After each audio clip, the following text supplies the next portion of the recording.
السلام علیکم ورحمۃ اللہ وبرکاتہ۔ امید ہے کہ آپ تمام ہی حضرات خیریت سے ہوں گے۔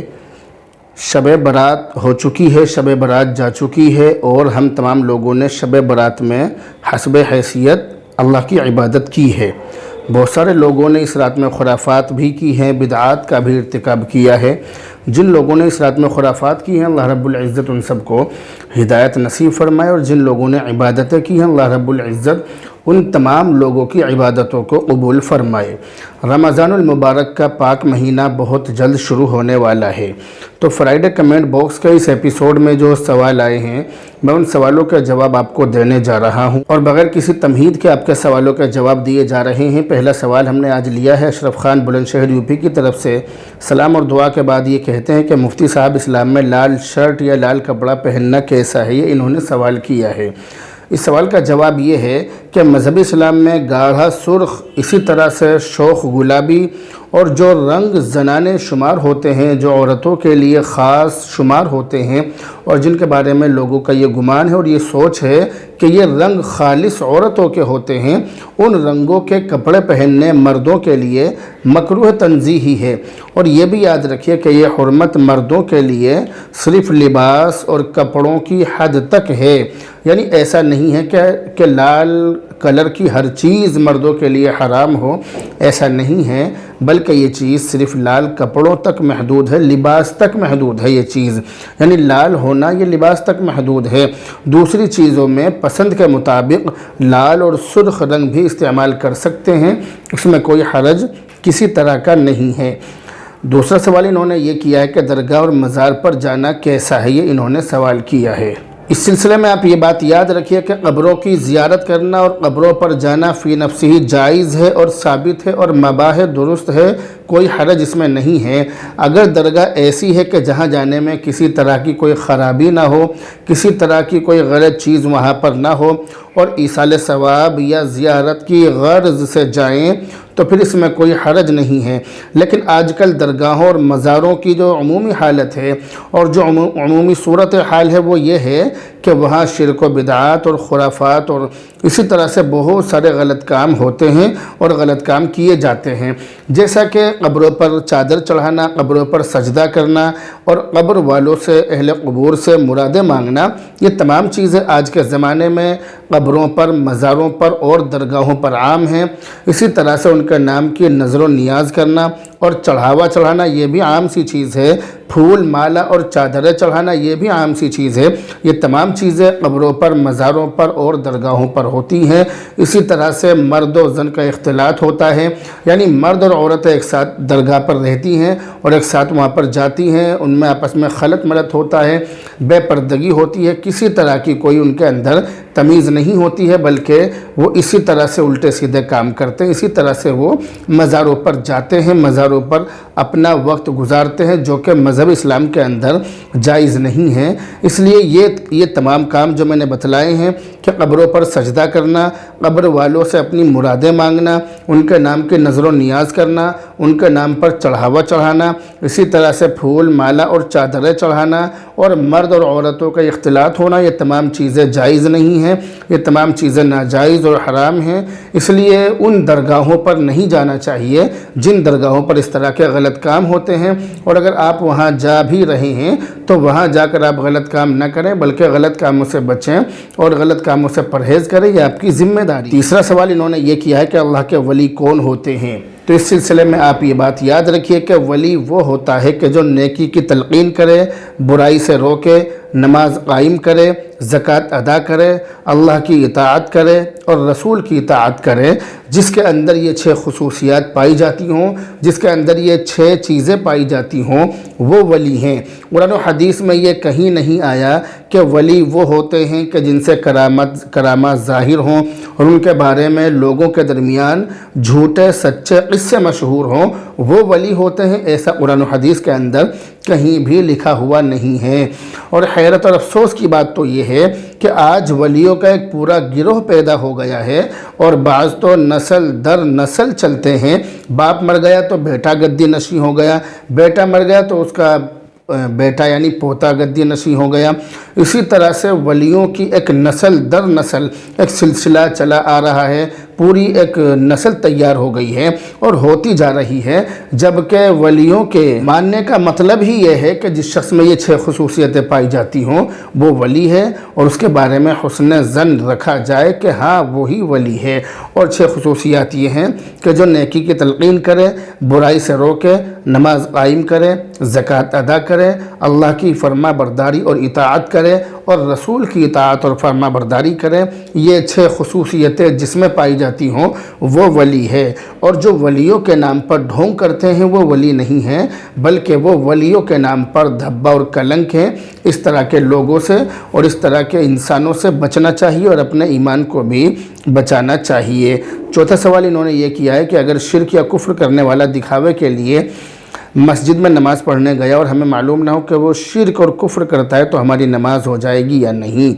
جی ہاں، آپ کی نماز ہو جائے گی۔ آپ کی نماز پر کوئی فرق نہیں پڑے گا، آپ کی نماز بلا کراہت اور بلا شبہ ہو جائے گی۔ اگلا کمنٹ ہے مولانا محمد عبداللہ قاسمی صاحب کی طرف سے، سلام اور دعا اور خیریت وغیرہ معلوم کرنے کے بعد کہتے ہیں کہ حضرت مفتی صاحب ایک بات معلوم کرنی ہے۔ ایک شخص اپنے بچوں کا عقیقہ کرنا چاہتا ہے اور وہ پہلے دن ایک بکرا ذبح کر کے اپنے رشتہ داروں کو کھلائے گا اور اگلے دن باقی بکرے ذبح کر کے دوسرے ملنے جلنے والوں کو کھلائے گا، تو کیا ایسا کرنا جائز ہے یا نہیں؟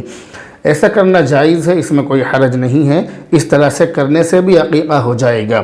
آپ کے سوال کرنے کا مقصد یہ ہے کہ قسطوں میں عقیقہ کرنا، تھوڑا سا آج کر لیا، تھوڑا سا کل کر لیا، اس طرح سے عقیقہ ہو جائے گا یا نہیں؟ تو ہاں، اس طرح سے عقیقہ ہو جائے گا، لیکن بہتر اور صحیح طریقہ وہی ہے کہ ایک ساتھ کیا جائے اور ایک مرتبہ ہی تمام کاموں کو کر لیا جائے۔ یہ زیادہ بہتر اور زیادہ اچھی بات ہے۔ دوسرا سوال انہوں نے یہ کیا ہے کہ ہولی پر گوشت بنانے کی کوئی روایت ہے کیا؟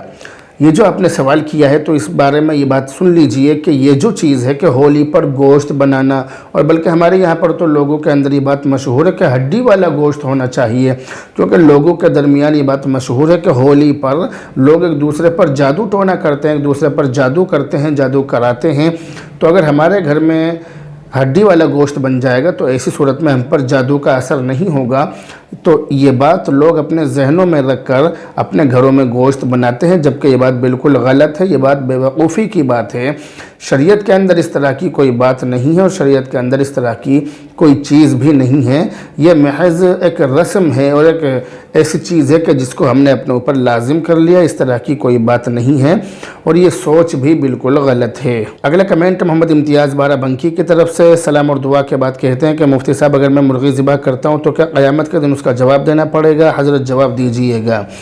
ایسا نہیں ہے، بلکہ آپ کو جواب نہیں دینا پڑے گا۔ یہ تمام چیزیں جو بھی اللہ نے انسانوں کے لیے پیدا کی ہیں، جو حلال چیزیں ہیں، ان کو کھانا چاہیے، ان کو کھا سکتے ہیں۔ وہ تمام چیزیں اللہ نے انسانوں کے نفع کے لیے اور انسانوں کے فائدے کے لیے پیدا کی ہیں۔ تو اس طرح کی کوئی بات نہیں ہے کہ آپ اگر مرغی یا مرغہ ذبح کریں گے یا کوئی سا بھی جانور ذبح کریں گے تو ایسی صورت میں آپ کو اس کا جواب دینا پڑے گا، آپ سے قیامت کے دن اس کا سوال ہوگا۔ تو ایسا ہرگز نہیں ہے۔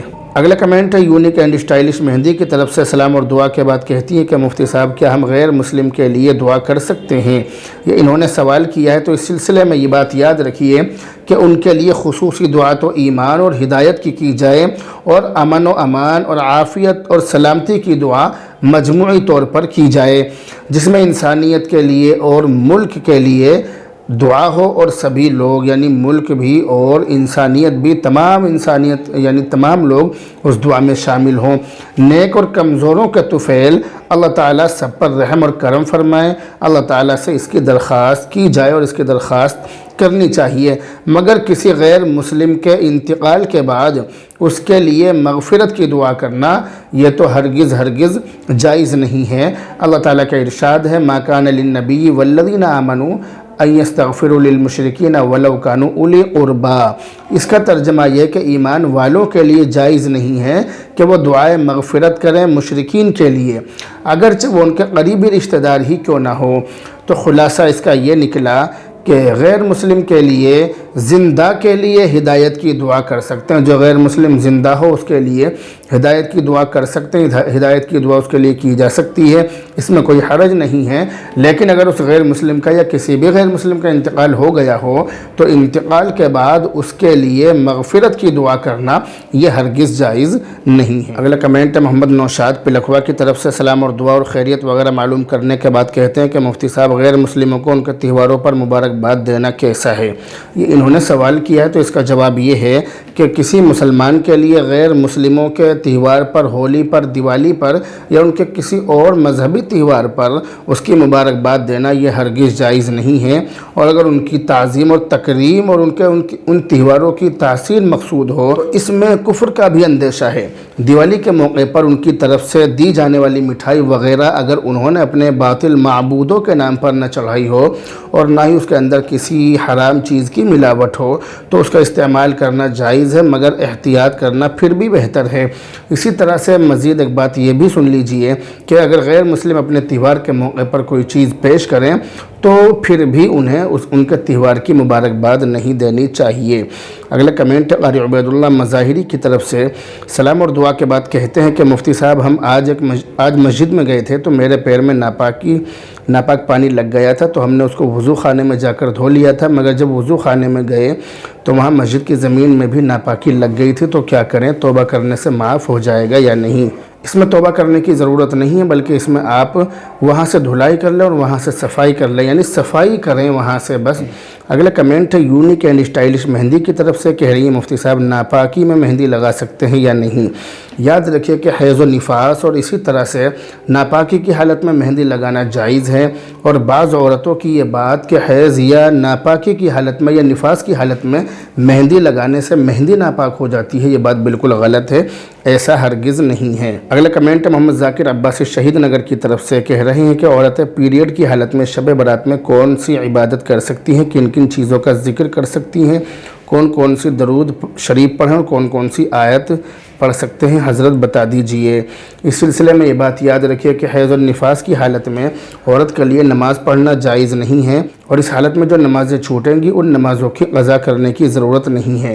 حیض و نفاس کی حالت میں، ناپاکی کی حالت میں قرآن کریم پڑھنا تو جائز نہیں ہے اور قرآن کریم چھونا بھی جائز نہیں ہے، مگر اس حالت میں کسی بھی طرح کی تسبیح پڑھ سکتی ہیں، کوئی سا بھی ذکر کر سکتی ہیں، ذکر و اذکار کرنا یہ جائز ہے، درود شریف پڑھنا، استغفار پڑھنا، کلمہ طیبہ یا اور کوئی وظیفہ پڑھنا، یا قرآن مجید میں جو دعائیں آئی ہیں ان دعاؤں کو دعا کی نیت سے پڑھنا یہ جائز ہے، لیکن تلاوت کی نیت سے بھی ان کو نہیں پڑھا جا سکتا، تلاوت کی نیت سے ان کو نہیں پڑھ سکتی ہیں۔ اگلا کمنٹ ہے عالیہ خان مہاراشٹرا کی طرف سے، کہہ رہی ہیں کہ مولانا بھائی میں یہ پوچھنا چاہتی ہوں کہ اگر ہم سفر میں ہوں تو ہم نماز کا وقت کیسے پتہ کریں؟ جس وقت ہم گھر میں نماز پڑھتے ہیں کیا سفر میں بھی اسی وقت نماز پڑھ سکتے ہیں؟ اس کا جواب دیجئے۔ آپ اپنے گھر اور مقام پر جس وقت میں نماز پڑھتی ہیں آپ سفر میں بھی اسی وقت میں نماز پڑھ لیں۔ اگلا کمنٹ ہے سرتاج حسین بہار کی طرف سے، کہہ رہے ہیں مفتی صاحب اگر کسی کا انتقال ہو جائے تو کیا وہ قبر سے نکل کر دوبارہ کسی شخص پر لٹک سکتا ہے یا نہیں؟ اس بارے میں یہ بات سن لیجئے کہ جو روح ہوتی ہے، جو انسان کی روح ہوتی ہے، وہ کسی صحیح حدیث سے ایسا ثابت نہیں ہے کہ وہ قبر میں جانے کے بعد واپس آ جاتی ہو، اور اگر اس طرح کی چیز خواب میں دیکھے تو خواب شریعت میں حجت نہیں ہے، لیکن بغیر خواب کے اس طرح کی بات سوچنا، جیسے بہت سی مرتبہ کسی پر آ کر وہ چیز بولتی ہے کہ میں تو فلاں ہوں، تو اس طرح کی چیز شریعت میں نہیں ہے، تمام چیزیں غلط اور بے اصل اور بے بنیاد ہیں۔ اگلا کمنٹ عالیہ خان مہاراشٹرا کی طرف سے، سلام اور دعا کے بعد کہتی ہیں کہ مولانا بھائی میرا ایک سوال ہے کہ سجدہ سہو کرتے وقت آخری رکعت میں تحیات پڑھ کر دائیں طرف سلام کرتے ہیں تو جب تشہد میں اشہد اللہ پر انگلی اٹھاتے ہیں تو سلام پھیرتے وقت انگلیاں کھول دیں یا ویسے ہی بند رکھیں؟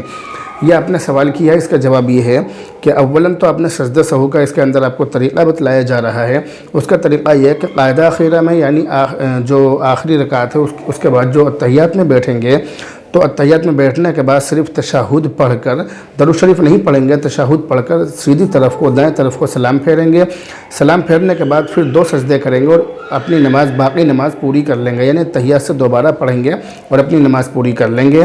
دوسری بات آپ نے معلوم کی ہے کہ جو انگلی ہم نے اٹھائی ہے تو اس کے بارے میں حکم یہ ہے کہ آخر تک، یعنی جب تک ہم سلام نہیں پھیریں گے جب تک انگلیوں کا حلقہ بنا کر ہمیں رکھنا ہے۔ بہرحال یہ تھے اس ہفتے آئے ہوئے سوالوں کے جواب۔ سوال تو کافی سارے ہیں لیکن لیکن ان کے جواب آپ کو وقتاً فوقتاً دیے جائیں گے انشاءاللہ تعالی، کیونکہ مجھے ابھی بہت جلد سفر میں جانا ہے، اس لیے صرف انہی سوالوں کے جواب پر اکتفا کیا جاتا ہے۔ بہرحال دعاؤں میں یاد رکھیں۔ السلام علیکم ورحمۃ اللہ۔